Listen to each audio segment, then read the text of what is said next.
Okay, recording is live. So, Alright.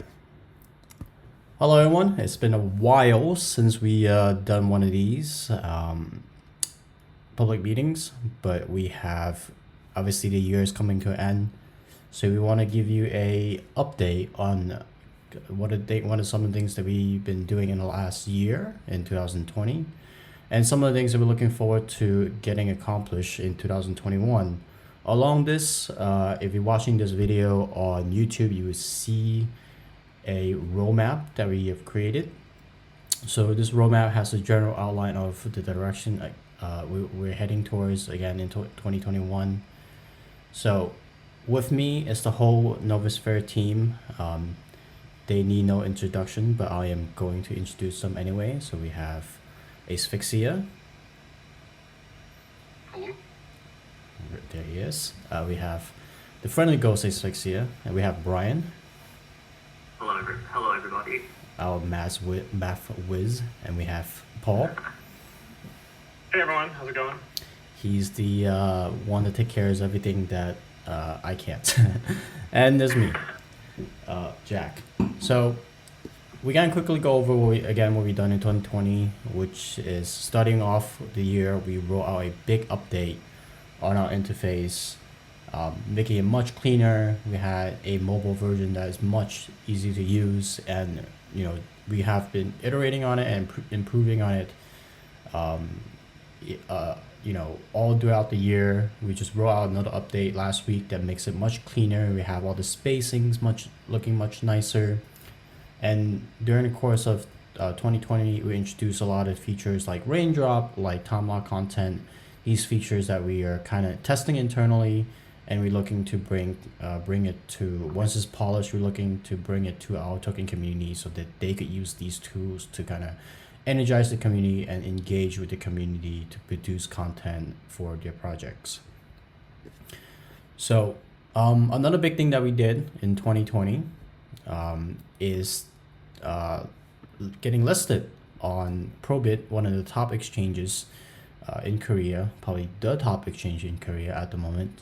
So that was a huge deal, and to just kind of go over a little bit of that, we're gonna have Brian come on and tell you all about it. We listed on Probit on September 14th, about 2 months ago, and we've been seeing a lot of success with increased volume and a higher liquidity on this exchange as compared to Nudex. So right now we have about 20,000 US dollars in liquidity on a monthly basis, which is a huge improvement over our previous exchange, Nudex. Moving forward, we'll be paying more attention to Probit, as it appears that this is the exchange that people want to be associated with more than our other ones. Mm-hmm. Yeah, so getting listed on Probit is a huge step for us. Is as you will see as we kind of go over our roadmap, we're looking to expand beyond the EOS blockchain to expand our horizons, so to speak. So Probit offers us the chance that with our Atmos to Bitcoin peer. And as Brian mentioned, we have over 20,000 US dollars in monthly volume on that exchange. So it's a much larger exchange than Nudex is at the moment. Again, Nudex is limited to EOS blockchains. In that vein of expanding beyond EOS, we have integrated with TLOS. So we're not, again, I want to stress this because there's been a lot of confusions on what we're doing on the TLOS blockchain. We are not moving away from the EOS blockchain. Discussions is and has always meant to be a multi-blockchain project. It is a multi-chain project, and that's one of the really interesting things about discussions in terms of technical achievements.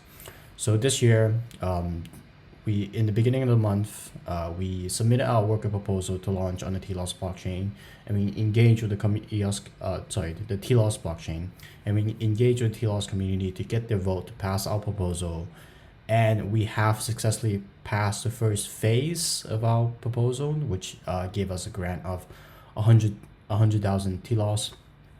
This is not an insignificant amount. It's definitely gonna help us in terms of marketing, paying for contests and engaging with the TLOS community and engaging with people outside the TLOS community to bring them on board onto discussions and kind of discover the token community that's developing on discussions. So we're gonna continue to be doing that in the next year forward, onto other EOS blockchains. But before that, I want to talk about two things that's very exciting on our roadmap that's gonna come to discussions, and that's Staking 2.0 and that's Aura. To talk about Staking 2.0, we're gonna have Asphyxia, our lead developer, to come to talk about that. Hi, yeah, so Staking 2.0 is the next thing on our major development roadmap that we're looking to release. So we've described it in detail previously, but just to go over it again, if this is your first time hearing about it or it's also been a while, the basic idea behind it is that you will be able to lock up your Atmos for a period of time of your choosing, up to 1 year, and you will receive in return a staking reward for doing so. Now, the period of time you choose to lock up your Atmos affects what is considered your weight. And so what this allows for is it means that if you have a lot of Atmos, you can choose to stake them for a short amount of time and still have a decent sized weight. On the other hand, if you have a small amount of Atmos, you can choose to stake them for a long amount of time and still have a decent weight. So the trade-off there is liquidity.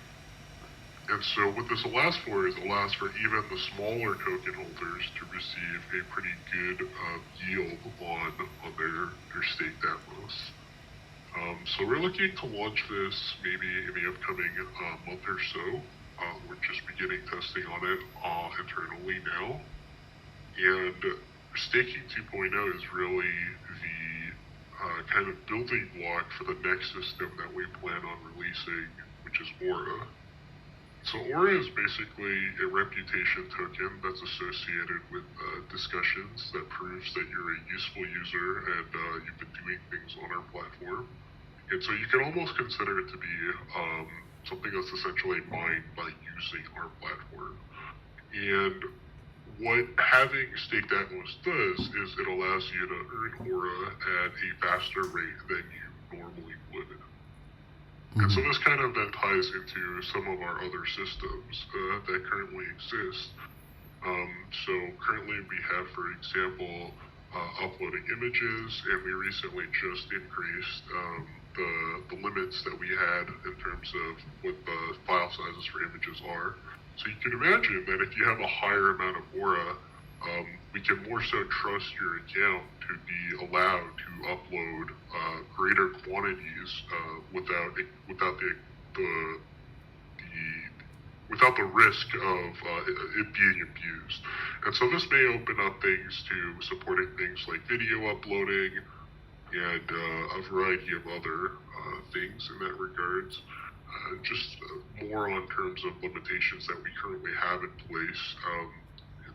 Currently, we limit it to you can only have 5 drafts. So again, if you have a sufficient amount of Aura, this limitation might not be imposed on you or might be significantly higher.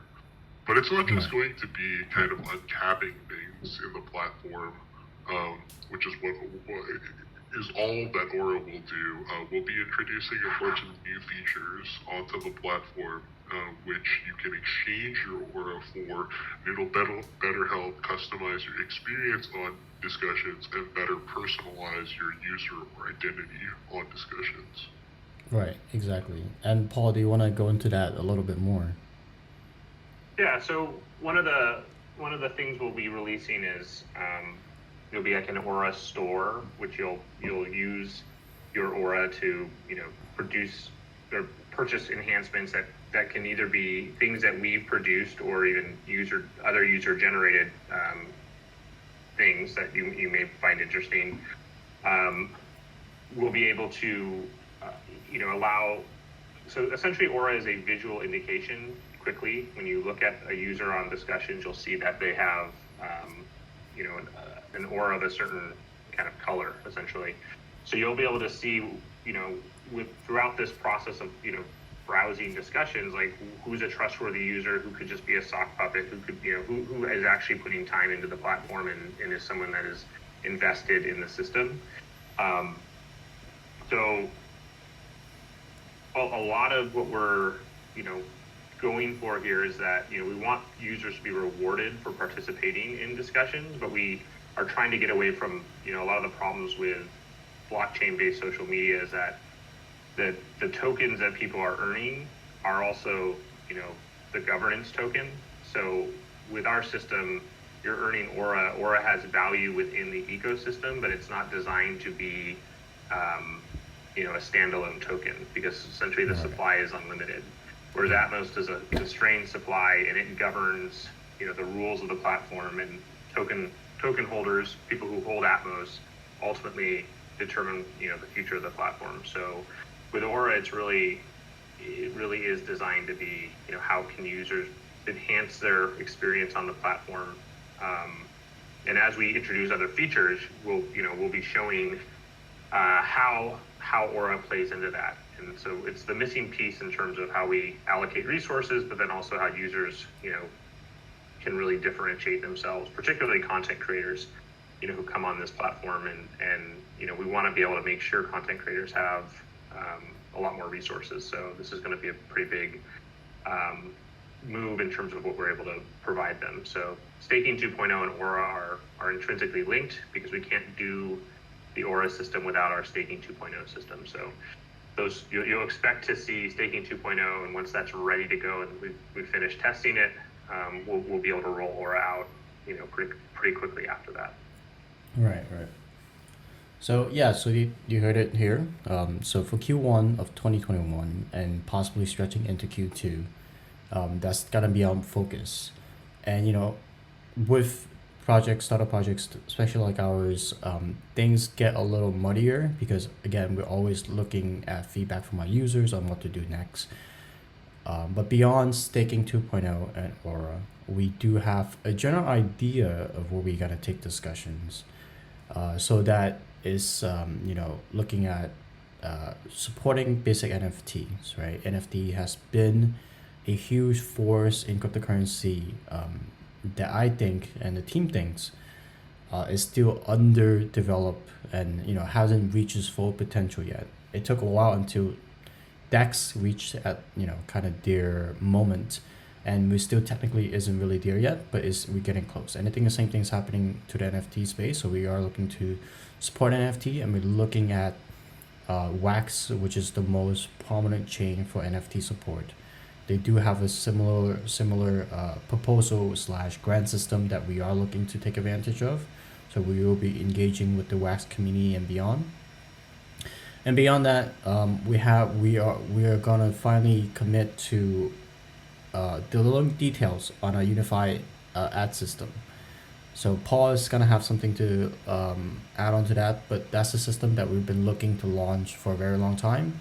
But again, it's one of those things that, because we had so few users and so little eyeballs, it didn't make sense to launch it. But we feel very comfortable at the pace that we're growing, that if we roll out such a system, we will have interested parties and partners that are wanting to take advantage of this advertising system.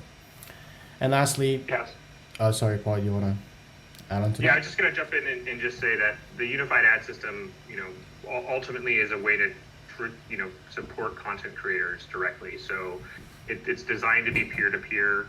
It preserves both the people who are allowing the ads to run on their blog space to have total control. It also allows users, the ads will have the same rules as any post on discussions. Essentially, if you're unhappy with an ad, you can block it. You can choose moderators who will block all the ads.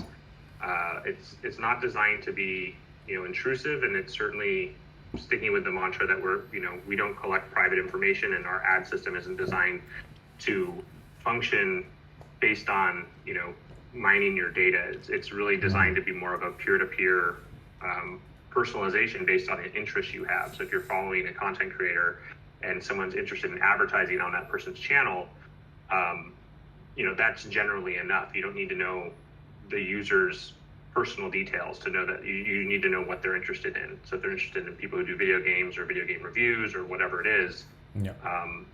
so it's going to be a good way for us to introduce new communities. We will obviously probably be the initial biggest user of the ad system will be us, and then we'll be putting money into the pockets of content creators that we think are doing good work, and using that opportunity to advertise new communities that we're bringing on board. Right.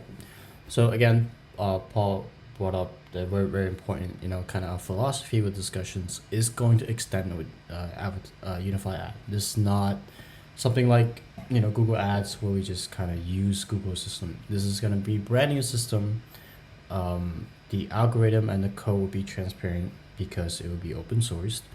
And you can inspect to see that we won't be taking advantage of user data to run these ads. And again, we're going with that, like Paul mentioned, a very peer-to-peer model, keeping in line with the spirit of decentralization to make sure that this system can scale in a way that doesn't impact user privacy.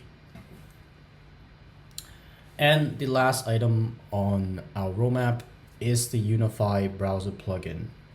So this is a very interesting space for us because we really want to, when we first started discussion, we saw it as a way to lower the barrier to entry for our users, right, into the cryptocurrency space. If you're someone who's just curious and you want to read a bit about cryptocurrency news and you want to be ready to, to have an account, to ready to hold these cryptocurrencies, it wasn't all that simple. With discussions in Unify ID, we made it that way. Our next step is kind of having this Unify ID system integrated in different applications throughout the cryptocurrency space. And this is where the browser plugin comes into play. So that not only are you able to use Unify ID on discussions, you'll also be able to access other supported applications and applications that support the standard to make your cryptocurrency, to make your life in the cryptocurrency space that much easier. So think of the discussions experience and the user experience and the easy use, but apply that across the cryptocurrency dApp space. I think that's going to add a lot of value. And again, Asphyxia could kind of give you additional details on what we're thinking about, how the system will work, and other things like that. So, Asphyxia? Yeah, so in terms of the browser plugin, really what it allows us to do is it allows us to kind of patch up concerns that we have in terms of security in the long run, but aren't current problems in the short run.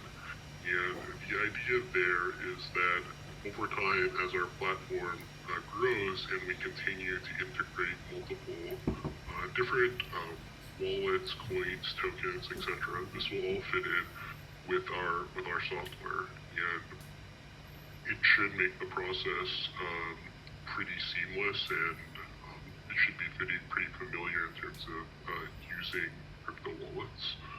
And then on the Aura point, like Paul said, in terms of the ads, everything is done fairly transparently. The same way we do it currently on discussions, the code will be open source and auditable, and it's really an opt-in system that's intended to be peer-to-peer. So we think that this system will really enable content creators to produce meaningful content on our platform, as well as engage with their audience in a meaningful way on our platform. I had one other point. We've talked about how this looks and feels. It's not been shaped out in any sort of real fashion, but one of the things that's very interesting to me about the browser plugin is that it unlocks the idea that you can kind of think about discussions existing across the internet. Because if you have this plugin running, any article that you're reading could essentially become a place where you can have a discussions compatible conversation on. So everyone else with the plugin can see that there are discussions, comments about that article. and so it's essentially like a comment system that kind of lives across the internet and does not require, you know, the owners of those articles permission. That essentially would just, you know, allow you to post that article seamlessly to discussions and then make comments about it. And then people who have the plugin running, if they happen to be on that website, will see that there's discussions related content on that webpage. So it really kind of breaks the barriers between what we're doing on discussions and what the sort of broader internet looks like. So that's something that, you know, as I said, it hasn't been completely hashed out, but it's the kind of possibilities that this plugin system will allow us to do, which I think is pretty cool. And I think, you know, at the end of the day, as our users start understanding what the implications of this browser plugin, you know, I think we'll probably get more ideas from the community about what, you know, what they would like to see, you know, implemented. And really, I think there's a lot more possibilities than we've even scratched the surface on. Right. It's definitely going to open a very interesting avenue of development. And, you know, it is something, you know, the universal discussions system you talked about is, you know, something our users brought up. So obviously we take our users' feedback very seriously, but, you know, we can only do so much at a time. So we're working towards that. So we heard your feedback, and we are taking them into consideration.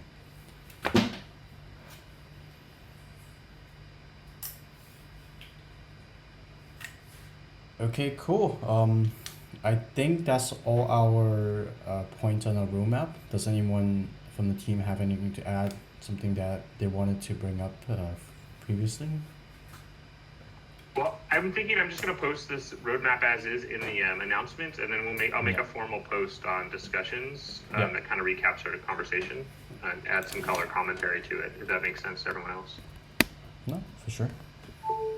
Yeah, that seems fine. And I'd just like to highlight again what Jack said, which is community feedback does really help shape the direction and our choices that we make with the project. Just an example, as of recent, over the last month or so, we've received quite a bit of feedback in terms of the UI, in terms of what things can be changed and improved upon. And we think that if we were to look at it in present day, present form, we've taken a lot of that feedback into consideration, and you can now see it reflected in terms of the UI user experience.